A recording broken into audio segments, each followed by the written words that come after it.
Ciao amici, sono Riccardo Grosso da riccardogrosso.com e da rgband.com. Oggi, insieme ad Arpelit, che mi ha mandato le armoniche, proveremo 4 delle armoniche più diffuse e top gamma sul mercato e le confronteremo per scoprire davvero quale fa più alle nostre esigenze. Le 4 armoniche sono la 6 del 1847, la Honor Marine Band Crossover, la Suzuki M20 Manji e la Double Noble. Vediamole nel dettaglio. La prima armonica che andiamo a provare è una 6 del 1847 Classic. Monta un corpo in acero multilaccato, ance in acciaio inox e ha le cover chiuse a differenza delle altre 3 armoniche. Sentiamo come suona.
La seconda armonica che andiamo a provare invece è la Honor Marine Band Crossover, ance in ottone, corpo in bambù laccato e ha le cover aperte come le altre sorelle della linea Marine Band. Sentiamo la sua voce.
La terza armonica è la famosa giapponese Suzuki M20 Manji.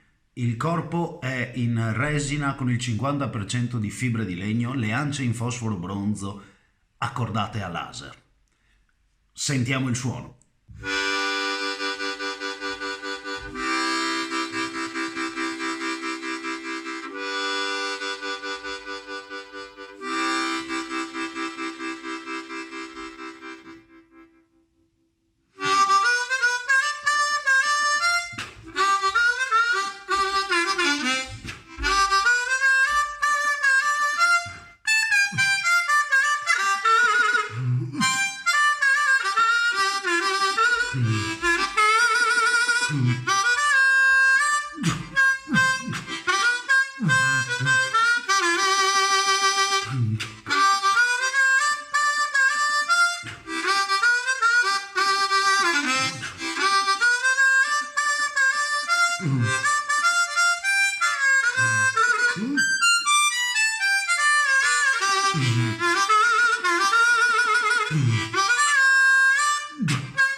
La quarta è l'armonica della quale in questo momento tutti stanno parlando.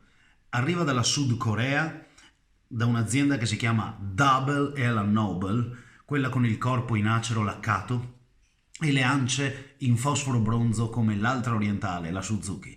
Sentiamo cosa ha da dirci questo nuovo strumento.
Eccoci quindi alle considerazioni finali. Non sono endorser di nessun marchio di armonica, quindi cerco di essere il più obiettivo possibile nei confronti delle varie armoniche che abbiamo provato. Dunque sono tutti strumenti di ottima qualità. Le finiture sono curate nel dettaglio, abbiamo strumenti che non perdono aria, reattivi, pronti all'uso e per l'uso intendo sia degli armonicisti che non fanno overbanding sia di quelli che gli overbanding li usano. Sono strumenti praticamente pronti per qualsiasi evenienza. Ovviamente tutti quanti richiedono che la nostra tecnica di respirazione, di imboccatura e il controllo dell'aria siano tutte settate perfettamente per ottenere ovviamente il massimo da questi strumenti. Ci sono delle piccole differenze che personalmente percepisco in questi strumenti. Quando suono una 1847 della Seidel sento una percezione da dietro l'armonica, quindi dalla parte di chi suona un po' più cupa, un po' meno squillante. Questo è dato dal fatto che le cover delle 1847 sono chiuse, mentre degli altri tre modelli sono aperte. Le ance non giocano particolarmente questa grossa differenza nel suono, perlomeno non la percepisco se non minimamente, e comunque sono tutte armoniche sulle quali ci si muove molto agilmente e molto velocemente.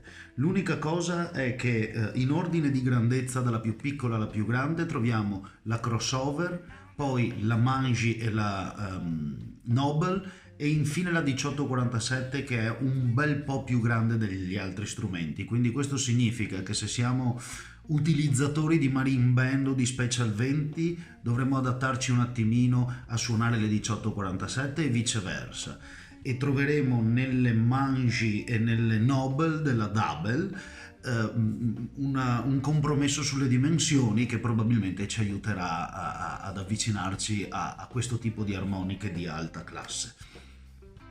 Che dire, ci sono dei rapporti qualità-prezzo che vanno considerati. Abbiamo la 1847 in testa come prezzo, come costo dello singolo strumento. Su Arpelite la troviamo a 74,90 euro. Il crossover e la Manji stanno sul range dei 54,90, mentre la Double, in questo momento che è gennaio 2020, sta sotto come fascia di prezzo a 36,90 prezzo lancio e a 46,90 il prezzo regolare. Questo significa che se volessi testare delle armoniche di livello più alto partirei sicuramente con le Noble, perché racchiudono il massimo della ricerca delle altre tre marche. Mi spiego: il corpo in acero come lo troviamo sulla 1847, laccato, è laccato forse con meno strati perché è meno lucido, però è comunque stabile ed è un legno che non si deforma con l'umidità e con la saliva e ci garantisce quindi un'ottima tenuta d'aria. Le ance poi le ha prese dalla Suzuki in fosforo bronzo come ispirazione, in fosforo bronzo lavorate a laser. Cosa significa? Che l'intonazione delle ance che troviamo sulla Double, come quelle della Suzuki e come tutte le altre, è perfetta, però il laser ci garantisce che nessuna armonica abbia bisogno di un minimo di manutenzione data magari dall'usura degli strumenti da taglio di Hohner e Seidel, che utilizzano i rivetti, quindi con la tecnica tradizionale di fissaggio delle ance, rispetto all'elettrosaldatura che troviamo quindi su Double e sulla giapponese Suzuki. Per quello che percepisco io, la Noble della Double è quella che ha più volume. Questo significa che mi obbliga quasi a controllare l'aria e riesco quindi con pochissima aria ad ottenere tutti i suoni pieni e il volume che voglio. Ovviamente si trattano di osservazioni personali e di percezione del singolo armonicista, ma che spero vi riescano a dare una guida sul vostro prossimo acquisto. Detto questo, mi sento di ringraziare Harp Elite per avermi fornito le armoniche, mi sento di ricordarvi che sono disponibile per lezioni su Skype, quindi basta che visitiate il sito www.riccardogrosso.com, e per i miei live li trovate su www.rgband.com, il sito della Riccardo Grosso Blues Band. Iscrivetevi al canale YouTube, così posso darvi un canale migliore sull'armonica e sulla musica blues, e ci vediamo alla prossima.